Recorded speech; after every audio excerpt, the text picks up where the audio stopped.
Well, I would say real MAGA,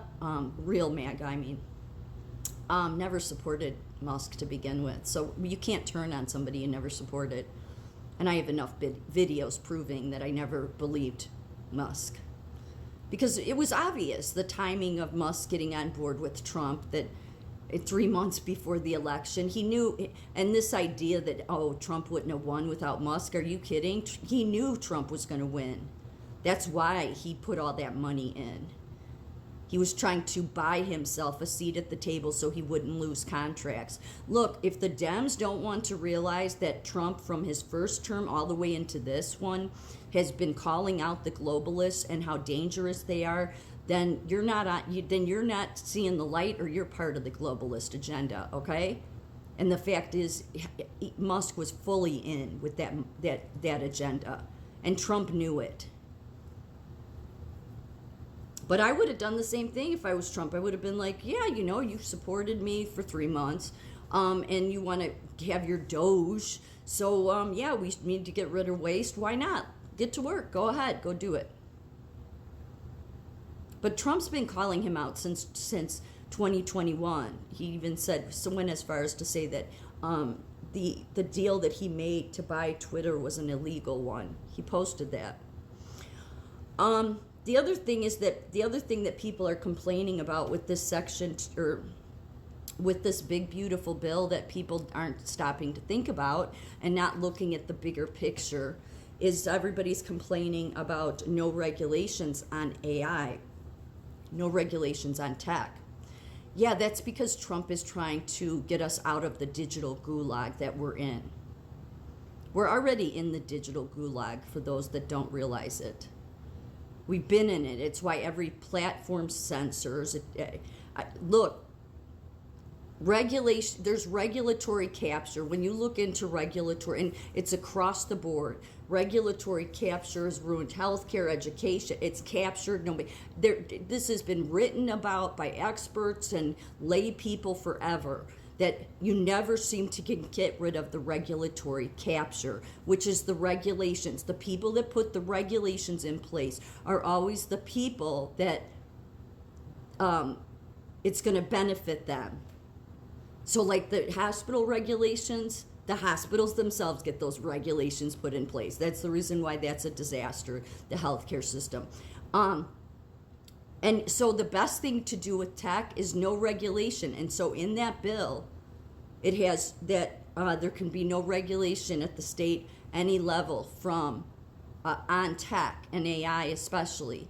And so people think, oh, that's just going to take. No, it's not. It's because then it will affect Section 230. See, what people don't understand is Section 230, because of Congress on the left and the right. This is how the regulatory capture takes place, by the way.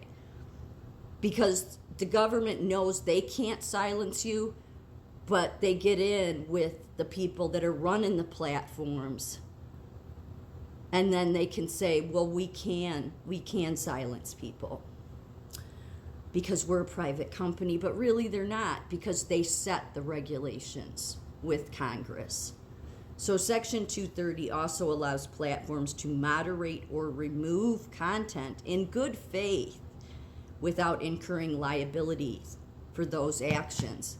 So that will likely affect 230, yes, which means that the everyday people who we should be allowed the right to free speech, most especially when it comes to speaking about our political views, and we're being shadow banned and silenced, and it's on every platform, that will suddenly, no regulation on them means that you will have a right to go after them. Because the Supreme Court, or the courts, have generally interpreted Section 230 broadly, maintaining strong protections for tech company. The reason Trump wants to remove the regulations from tech companies is because he knows the tech in the Congress, just like tech in the hospitals, have all been creating regulations that serve them and hurt us little people. So it's time to take the training wheels off. It is time that they have to we should be able to hold platforms accountable when they remove content and don't, and what the Dems like to do is come along and say, well, they're a private company. Right, but they're really doing it because it serves the government. It's that one step removed kind of thing. So the only way to get us out of the digital gulag is that nobody be able to regulate AI and tech for 10 years. And then anything they do that goes wrong, I mean, that people will be able to go after them. But the biggest reason I see for this being helpful for us Americans is because I've done videos for over 5 years now, and it doesn't matter what platform it is, X, YouTube, Rumble, I'm put in a box, I'm silenced. Everybody's had TikTok channels removed left and right. And these companies are protected under 230 because you can do nothing to them. So it takes all the power away from you. What does the regulation of Section 230? And it protects not only the social media platforms, but it protects Congress, because ultimately, even though they're not doing it, they helped create the regulation with people like Mark Zuckerberg and others. It's just like why healthcare itself comes to Congress and says, give us regulations. These are the regulations we want you to give us. And somehow it ends up making healthcare worse. And same thing with education. It's all this it's regulatory capture. Trump's trying to end the regulatory capture. So in order to end it, it's time to end regulation so that free speech can be, so that we can get out of the digital gulag and all of us have the right to free speech. Now, the Dems won't like that, and many of the Republicans won't, because they do not want people's voices like mine or others to be out there.